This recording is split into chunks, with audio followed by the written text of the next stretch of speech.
ስለ ግራፊክ ዲዛይን ምን ማወቅ ትፈልጋላችሁ? መጀመሪያ ግራፊክ ዲዛይን ማለት ምን ማለት ነው? ግራፊክ ዲዛይን ማለት ቪዥዋል ኮሚኒኬሽን ሲሆን በጣም የሚያምርና ፋንክሽናል የሆነ ዩዝፉል የሆነ እና የሆነ ነገር ማስተላለፍ የሚችል ቪዥዋልን መፍጠር መቻል ነው።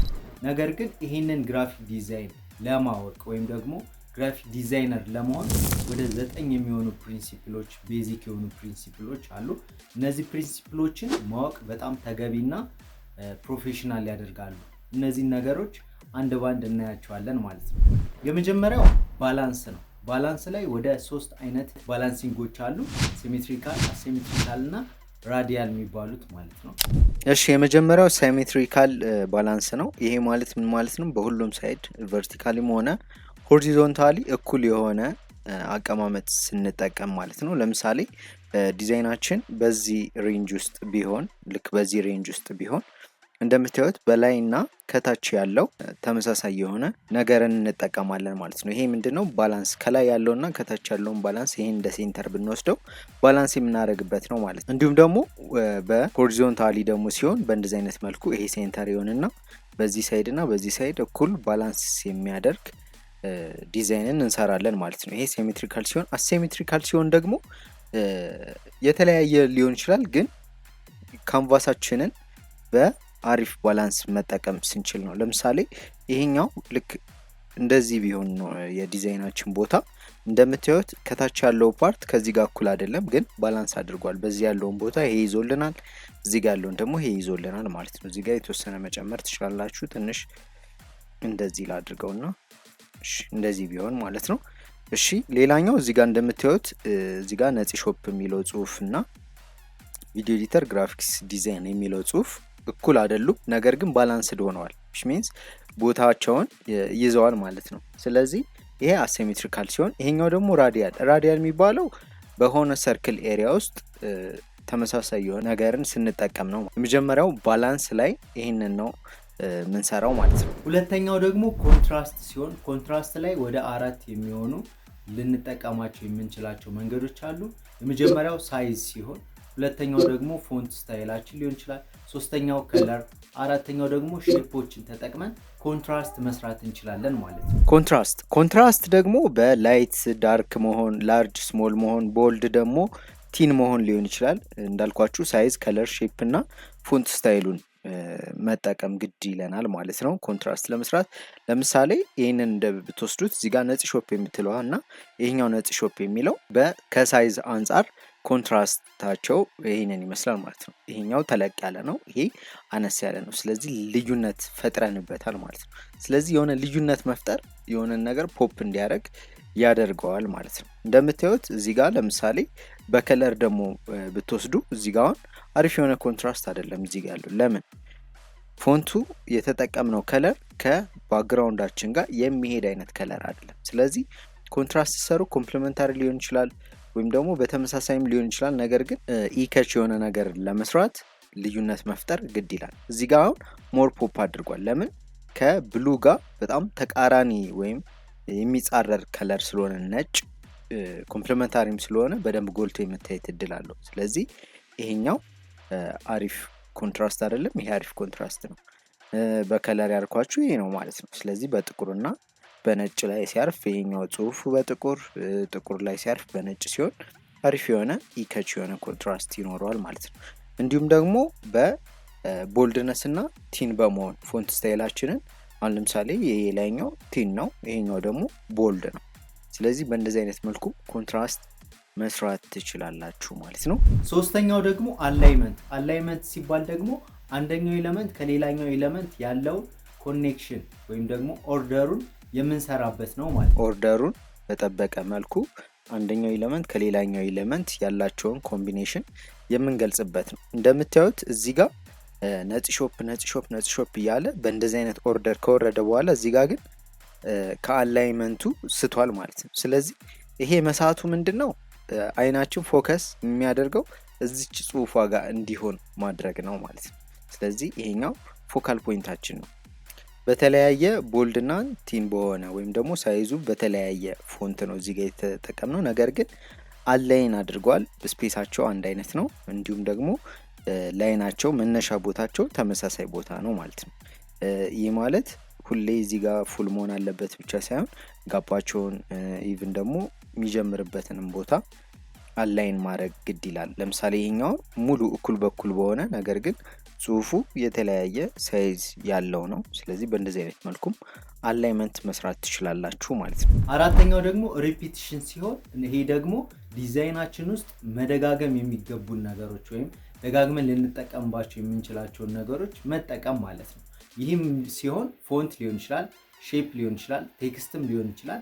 ነገር ግን እነዚህን የምንደጋገምበት ወይ ሪፒቲሽን ይባላል ማለት ነው። ሪፒቲሽን ደግሞ ያው ደጋግመን የሆነን ፎንትን ሊሆን ይችላል፣ ከለርን ሊሆን ይችላል፣ ወይም ሼፕን ሊሆን ይችላል የምንጠቀምበት ነው ሪፒቲሽን። እንደምታዩት አሁን ይሄ እንደ ዲዛይን ብናስበው እዚህ ጋር ነጭ ሾፕ ይላል በትልቁ፣ እዚህ ጋር ነጭ ሾፕ በትንሽ ቀይ ይሄ ሪፒቲሽን ነው። በቃ ሪፒት እያደረግነው የምንጠቀመው ነው ማለት ነው። አምስተኛው ደግሞ ፕሮክሲሚቲ ነው። ፕሮክሲሚቲ ማለት ደግሞ ተመሳሳይ የሆኑ ነገሮችን ግሩፕ አድርገን እዛው ዲዛይናችን ውስጥ የምናስቀምጥበት ቦታ ነው ማለት ነው። ግሩፕ መሆን ያለባቸውን ለምሳሌ ይሄኛው ሁሉም 4 ማዕዘን ናቸው። ስለዚህ ይሄንን ነጣጥልን እንደዚህ ምናምን እዚህ ምናምን ከምናደርገው እንደዚህ አይነት ዲዛይን ከምንሰራ ሞር የተሻለ የሚሆነው የት ነው? ልክ ይሄ በነበረበት ቦታ ስንጠቀመው ነው ማለት ነው። ስለዚህ ግሩፕ መሆን ያለባቸውን ግሩፕ ማድረግ፣ ግሩፕ መሆን የሌለባቸውን ደግሞ ነጠላ አድርጎ ማውጣት ወይም ከዛ ግሩፕ ውስጥ ነጥሎ ማውጣት። ለምሳሌ ፖስተር ዲዛይን ላይ ብትወስዱ የሆነ ኢቨንት ምናምን ካለና እዛ ጋር ታይም ዴት ምናምን መግቢያ ትኬት ቦታ አድራሻ ምናምን የምትጠቀሙ ከሆነ ይሄንን በተለያየ ቦታ መጠቀም አይጠበቅባችሁም። ግሩፕ አድርጋችሁ እነዚህን ፓርት የሆነ ኤሪያ ላይ ታስቀምጡታላችሁ። ስለዚህ የሆነ ሰው ወይም ክላይንትም ሊሆን ይችላል ኮንፊውዝ አይሆንም፣ ያንን ነገር ቶሎ መረዳት ይችላል ማለት ነው። ስድስተኛው ደግሞ ሄራርኪ ነው። ይህ ማለት ደግሞ ዲዛይናችን ውስጥ የትኛው ፓርት ነው በጣም አስፈላጊና ሰዎች እንዲያዩልን ወይም ትኩረት እንዲስብ የምንፈልገው የሚለውን የምንወስንበት ነው ማለት ነው። ይህንን ለማድረግ ቦልድነስ መጠቀም ትችላላችሁ፣ ሳይዝ መጠቀም ትችላላችሁ፣ ወይም ከለርም ሊሆን ይችላል። ነገር ግን የምትፈልጉትን ፓርት ማሳየት የሚችል ፕሪንሲፕል ነው ማለት ነው ሄራርኪ። ሞስት ኢምፖርታንት የሆነው ዲዛይናችን ውስጥ የትኛው ነው ትክክለኛ እና ማስተላለፍ የምንፈልገው ነገር የሚለውን የምንወስንበት ነው። ለምሳሌ ይሄ ከወራቶች በፊት የሰራሁት የፊልም ፖስተር ነው፣ ተዘግቷል ለሚል ፊልም ማለት ነው። እዚህ ጋር እንደምታዩት ተዘግቷል የሚለው ፎንት ቦልድ እና ተለቅ ብሎ የሚታይ ነው። which means አይናችን ሁሌ መጀመሪያ ፊልሙን ወይም ፖስተሩን ስናይ ቀድሞ የምናየው ምንድነው? ርዕሱ ላይ ነው ማለት ነው፣ የፊልሙ ርዕስ ላይ። ስለዚህ ይሄ ሄራርኪ ነው። ስለዚህ ቀስ እያለ ደግሞ ታግላይኖች ምናምን አለ፣ ከዛ ደግሞ ክሬዲቱ አለ። ስለዚህ ክሬዲቱ ከሁሉም በታች በትንሽ ፎንት ሳይዝ ይጻፋል ማለት ነው። ሌላኛው ግን ተዘግቷል የሚለው ቦልድ ይሆናል። ከዛ ታግላይን ይቀጥላል። እዚህ ጋር ፊልም ባይ የሚለው ፎንት ሳይዙ እና እዚህ ከታች ያለው አንድ አይደለም እንደምታዩት። ስለዚህ ይሄ ሄራርኪ ነው ማለት ነው። መጀመሪያ ቀድሞ መታየት ያለበትን ቀድሞ እንዲታይ በማድረግ ዲዛይን የምናደርግበት ሁኔታ ነው። እንዲሁም በከለርም ይሄ ስላችሁ በፎንት እንትኑን ቦልድ በማድረግ ምናምን ብቻ ሳይሆን በከለርም ሊሆን ይችላል። ለምሳሌ ተዘግቷል እዚህ ጋር በቀይ ነው። ሚንስ እዚህ ጋር ሌላ ምንም ቀይ ስለሌለ ፖፕ አድርጎ አይናችን ውስጥ የሚመጣው ይሄ ቀዩ ፓርት ነው። ስለዚህ በከለርም ወይም በቦልድነስም ሊሆን ይችላል፣ ወይም ደግሞ በሳይዝ ሄራርኪካል የሆነ ዲዛይን መስራት ትችላላችሁ ማለት ነው። ሰባተኛው ደግሞ ዋይት ስፔስ ወይም ደግሞ ኔጌቲቭ ስፔስ የሚባለው ይህ ደግሞ ዲዛይናችን ላይ ያለን ባዶ ቦታ ማለት ነው። ይሄ ማለት ምን ማለት ነው? ክፍት የሆነ ቦታ ወይም ባዶ የሆነ ቦታ ማለት ነው። ይህ ቦታ ግን ዝም ብሎ የተተወ ቦታ አይደለም። ከዚህ በፊት ይሄንን ፖስተር ሰርቻ ሳይቻችኋለሁ በኔጌቲቭ ስፔስ የሚሰራ ዲዛይን ብዬ ማለት ነው። እዚህ ጋር እንደምታዩት ሌላው ፓርት እንዳለ ጥቁር ነው። ይሄ ስፔስ ዝም ብሎ የተተወ ስፔስ ሳይሆን የሆነ ዴፊኒሽን ሲኖረው ነው።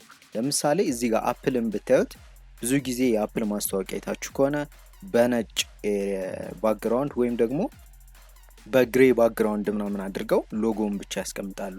ይሄ ደግሞ የሚያሳየው ምንድን ነው? አንደኛ ክሊን እና ፕሪሚየም የሆነ እይታን ይፈጥራል።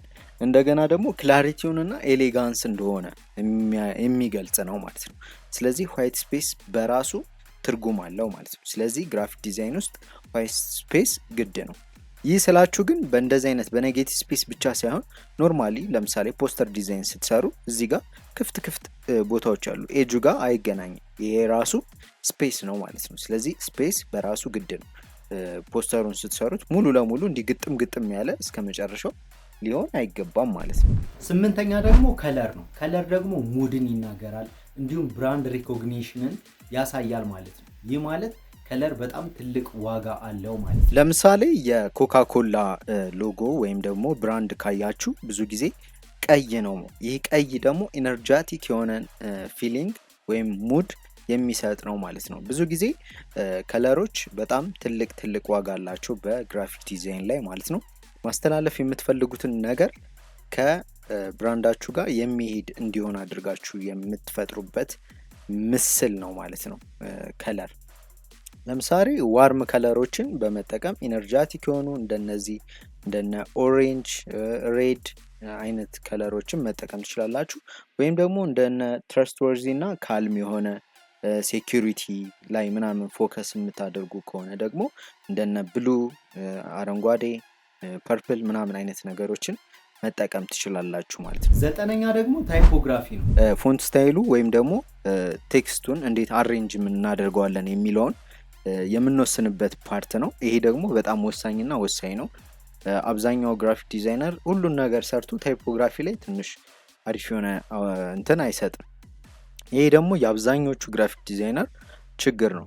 ኢቭን ለእኔ ራሱ ችግር የሚሆንብኝ ታይፖግራፊ መምረጥ ላይ ነው ማለት ነው። ለምሳሌ የአንድ የዌዲንግ ላይ የምትጠቀሙት ፎንት የቴክ ካምፓኒ ሊሆን ይችላል፣ ወይም ደግሞ ሌላ ሲሪየስ የሆነ ቦታ ላይ የምትጠቀሙት ፎንት ስታይል አንድ አይደለም ማለት ነው። ስለዚህ ፎንት መምረጥ ሊሆን ይችላል፣ እንዲሁም ደግሞ ቴክስቱን አሬንጅ የምታደርጉበት ሁኔታ ይሄ ታይፖግራፊ ላይ የሚቀመጥ ነው ማለት ነው። ስለዚህ እነዚህ 9ኙን የሆኑ ፕሪንሲፕሎች በስነ ስርዓት ካወቅናቸውና እንዴት መጠቀም እንዳለብን ከተረዳናቸው ግራፊክ ዲዛይነር የማንሆንበት ምንም ምክንያት የለም።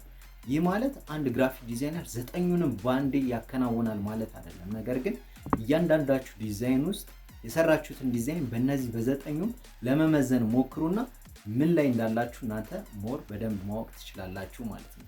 የሰራችሁትን ዲዛይን መዝኑት። ባላንስር ነው ወይ፣ ሄራርኪያል ነው ወይ፣ ፕሮክሲሚቲው እንዴት ነው፣ ሪፒቲሽኑ እንዴት ነው፣ ይህንን በደንብ ቼክ አድርጋችሁ መዝኑት። ኢቭን ሌላ ሰው እንዲመዝንላችሁ ማድረግ ራሱ አይጠበቅባችሁ።